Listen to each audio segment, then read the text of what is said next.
My name is Sophia Bennett. I am 28 years old.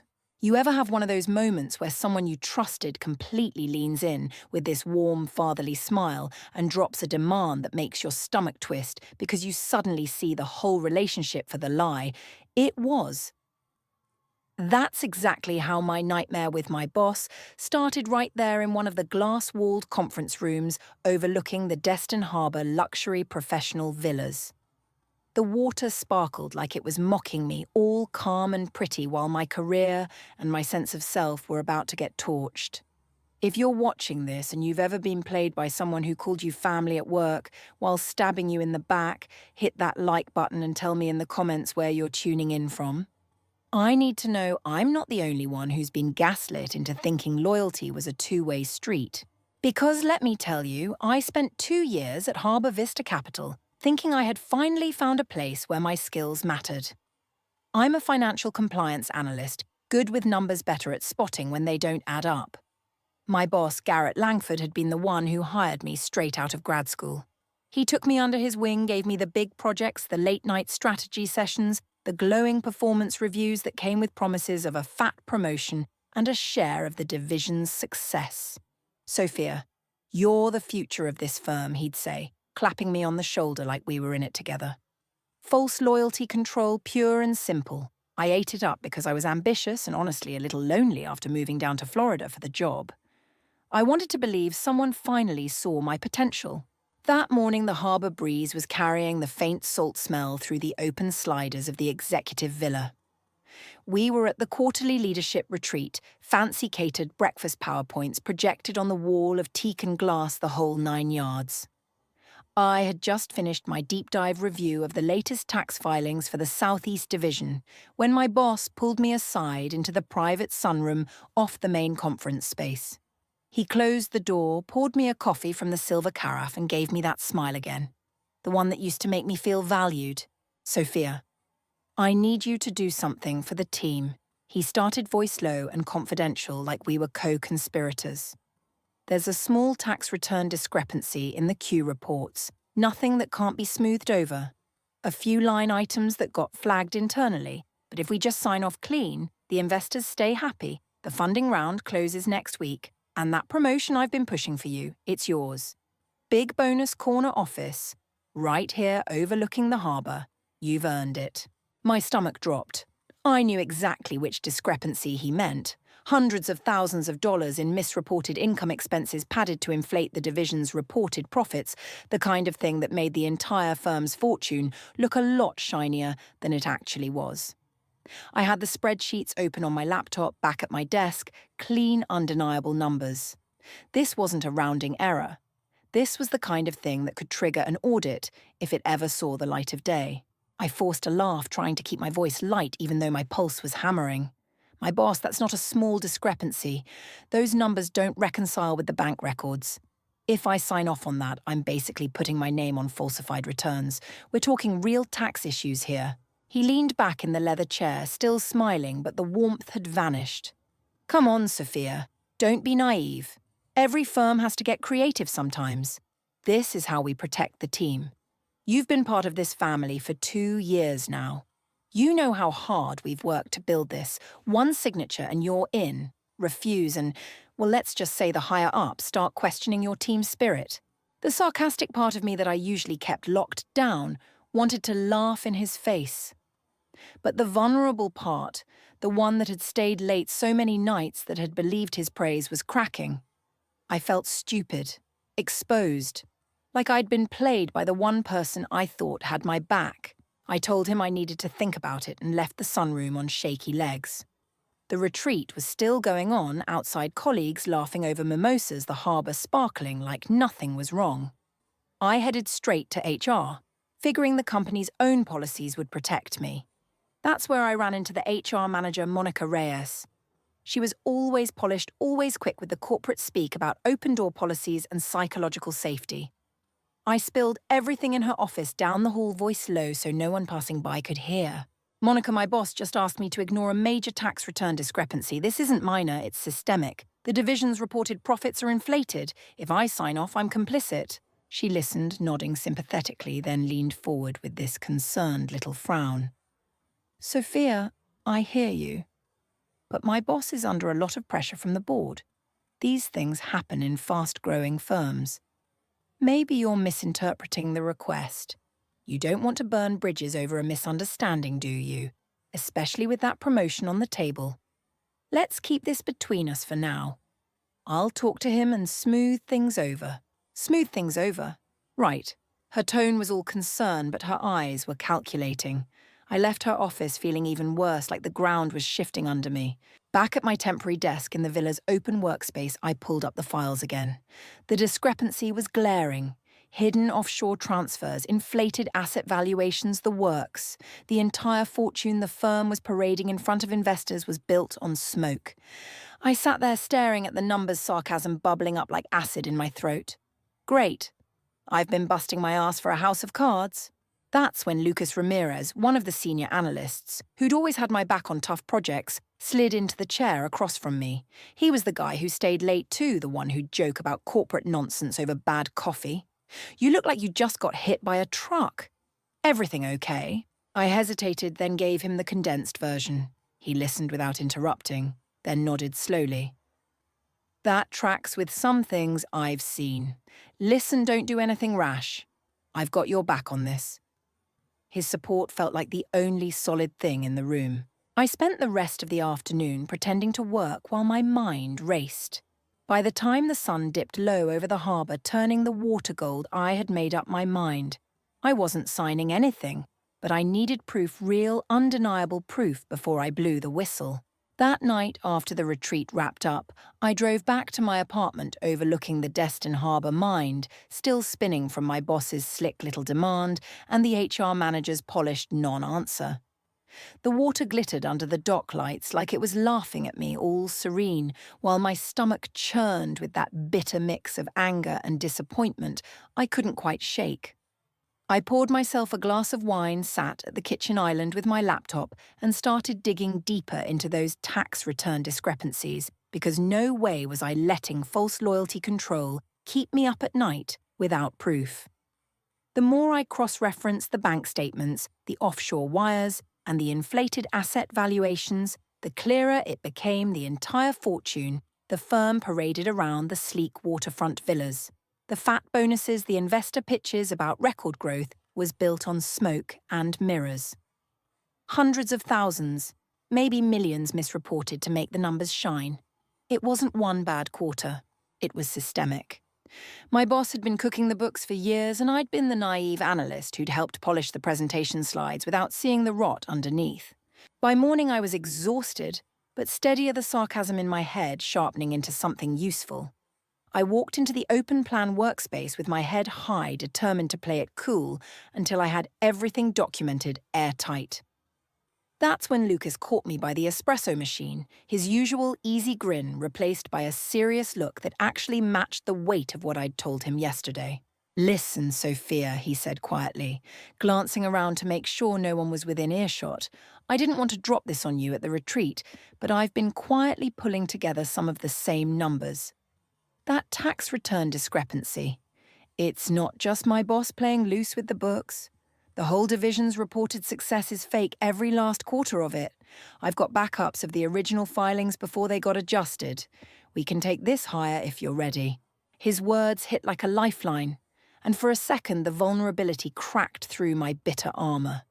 Here was someone who wasn't just saying the right things, he was actually risking his own neck to back me up. We stepped into a quiet alcove overlooking the harbour, and he showed me a few encrypted files on his tablet. Timestamps, audit trails, everything I needed to confirm the hidden dealings. The mid-story twist landed when he admitted he'd been the one who'd first flagged the discrepancies months ago, through an anonymous internal channel acting as the firm's unofficial whistleblower contact, without anyone knowing. He wasn't just a supportive colleague. He'd been quietly building the case from the inside, waiting for someone like me to have the courage to push it forward. "You're not alone in this," he said, his voice low but firm. "But we have to be smart. My boss has the board in his pocket." I nodded, feeling that clever part of me click into gear, the one that had always spotted patterns others missed. We agreed to keep gathering evidence quietly while I stalled on the signature. But corporate betrayal moves fast, especially when false loyalty is the currency.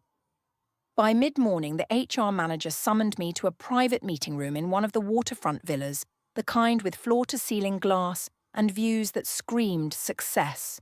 She wasn't alone. My boss was already there, leaning back in his chair like he owned the harbour itself. That fatherly smile now edged with something colder. Sophia, the HR manager, started all professional concern. My boss shared your hesitation about the Q reports.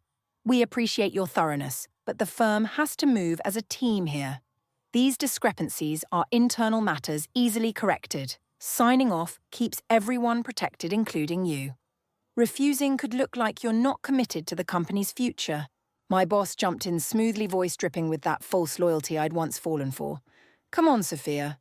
We've invested in you. Late nights, mentorship, that promotion track. This is how we all win. Don't make me question if you're really part of the family. The sarcasm burned in my throat, but I kept my tone even as bitterness welled up. Part of the family. That's rich coming from the guy asking me to sign my name on falsified tax returns so the firm's fake fortune doesn't collapse. I ran the numbers last night. This isn't creative accounting, it's fraud. The entire reported profits for the division are inflated by design. The HR manager's expression hardened, the betrayer role fully on display now. She slid a printed email across the table, my own summary from yesterday, forwarded to her by someone who'd clearly leaked it. We've reviewed your concerns. The board stands behind my boss. If you escalate this externally, it could be seen as disloyalty. And with the performance review cycle coming up, she let the threat hang there sweet as poison. I felt the sting of it, that vulnerable ache of realizing the open-door policy was just another trap. But I didn't flinch. I stood up, gathered my notes, and looked them both dead in the eye. Then consider this my formal documentation of the request. I'm not signing anything until it's fixed properly. The rest of the day turned into a slow, psychological grind. Word spread through the retreat like wildfire. Colleagues I'd thought were friends started avoiding eye contact in the hallways. My best friend from the firm, Rachel Soto, pulled me aside during the afternoon break on the terrace overlooking the water. We'd grabbed lunches together for months, venting about deadlines and celebrating small wins. Sophia, I heard about the meeting, she whispered, looking uncomfortable. My boss has been talking to everyone. He says you're stirring up trouble that could tank the whole funding round. I can't get dragged into this, my own promotion's on the line. You understand, right? Family first at work and all. Family first. The phrase tasted like ash. Rachel had been the one person outside of Lucas I'd confided in about how much the job meant to me after moving here alone. Now she was withdrawing support, choosing the safe side of the lie. It hit harder than I expected, that secondary sting of isolation creeping in. Even Mia Torres, another analyst who'd always seemed level-headed, gave me a wide berth during the group session, muttering something about not rocking the boat when I tried to say hello. The pressure built with every polite smile that didn't reach their eyes, every hushed conversation that stopped when I walked by. My boss made sure to parade around the villas like nothing was wrong, clapping people on the back and dropping pointed comments about team players loud enough for me to hear. Lucas stayed solid, though, pulling me into quick updates between sessions. We compared more evidence in a hidden corner of the parking lot, confirming the core secret, the firm's glittering success story, the waterfront campus, the investor millions, the executive lifestyles was entirely propped up by those tax return discrepancies. Hidden dealings exposed one layer at a time, showing how my boss had been rerouting funds through shell accounts for years. We're close, Lucas said, his voice steady. One more day of documentation and we can go to the external regulators. You've got this. But by late afternoon, the knife twisted again. The HR manager emailed the entire leadership team a vague clarification memo that painted me as the problem overly cautious, not aligned with company values. My boss CC'd me personally with a note. Let's talk tomorrow before the final retreat wrap-up. Don't make this harder than it has to be. The sarcasm in my head turned full bitter as I read it. I drove home that evening with the harbour lights blurring through the windshield, the weight of betrayal settling heavy, but not breaking me. I was steadfast, clever enough to see the noose tightening, and bitter enough to refuse to slip my neck into it.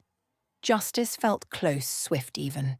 The next morning, the luxury professional villas buzzed with the usual retreat energy, but the air felt thicker, like everyone knew something was about to snap.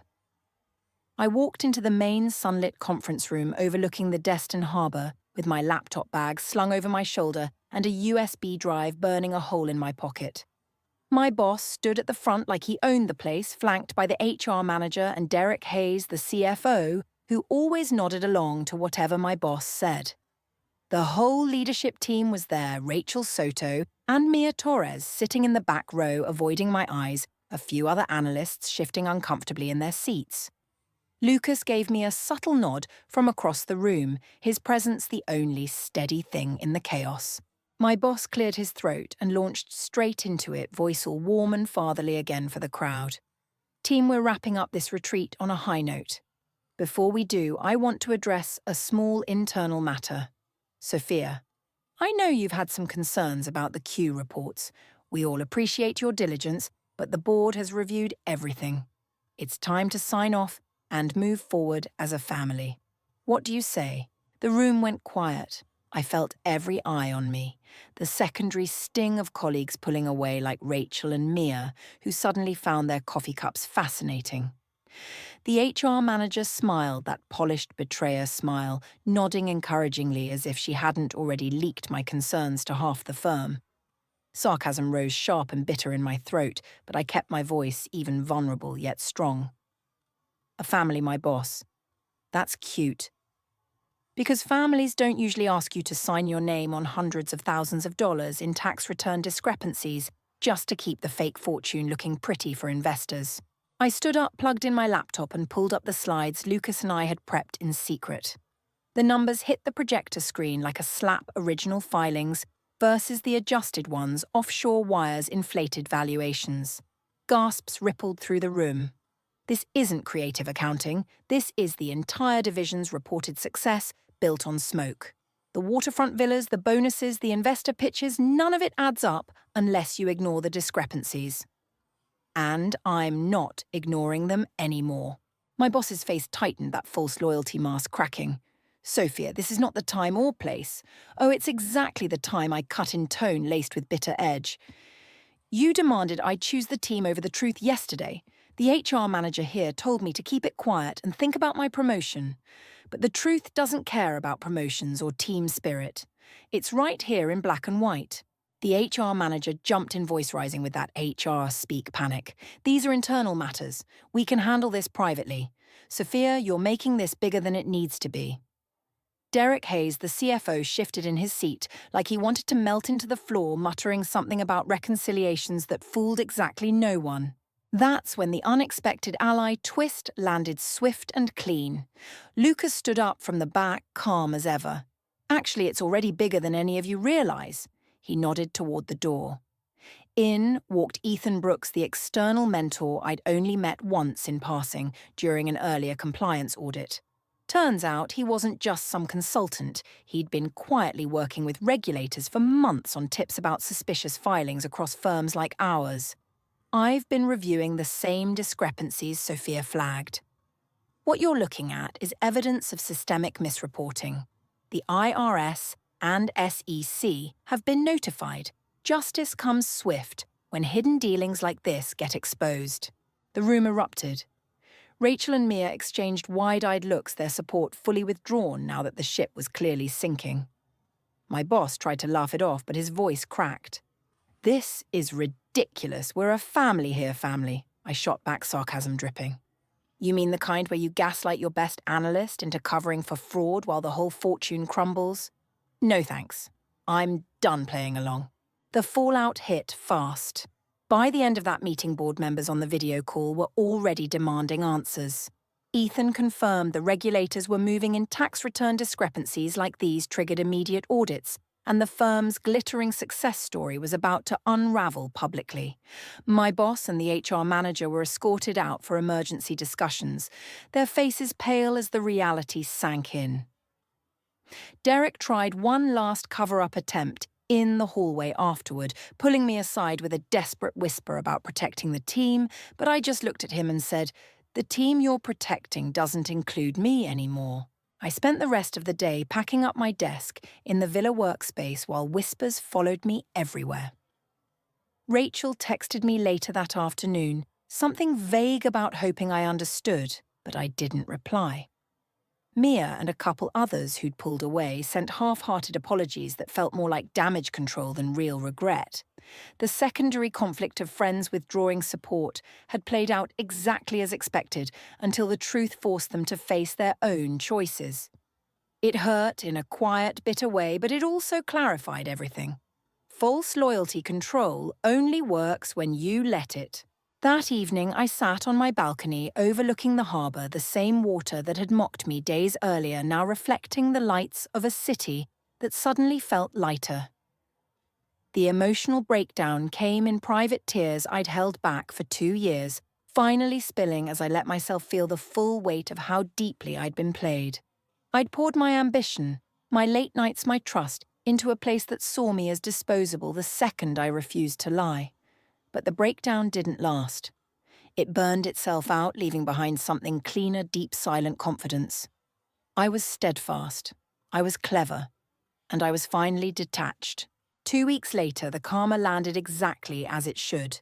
The firm's hidden dealings were exposed in a swift regulatory filing, investors pulling out, stock tanking my boss, and the HR manager placed on administrative leave pending full investigation. Word was the board had no choice but to let them go to salvage what was left. I didn't gloat. I didn't need to. I'd already accepted a senior compliance role at a smaller boutique firm up the coast, one that actually valued integrity over fake fortunes. Lucas stayed in touch, and Ethan even reached out with a quiet note of respect for how I'd handled it.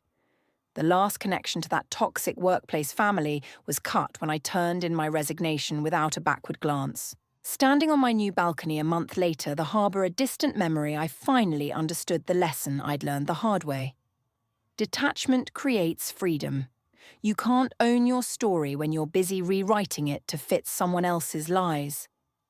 I chose myself, set the boundaries, and walked away with nothing but my integrity and a quiet, empowered resolve that no boss or HR policy could touch.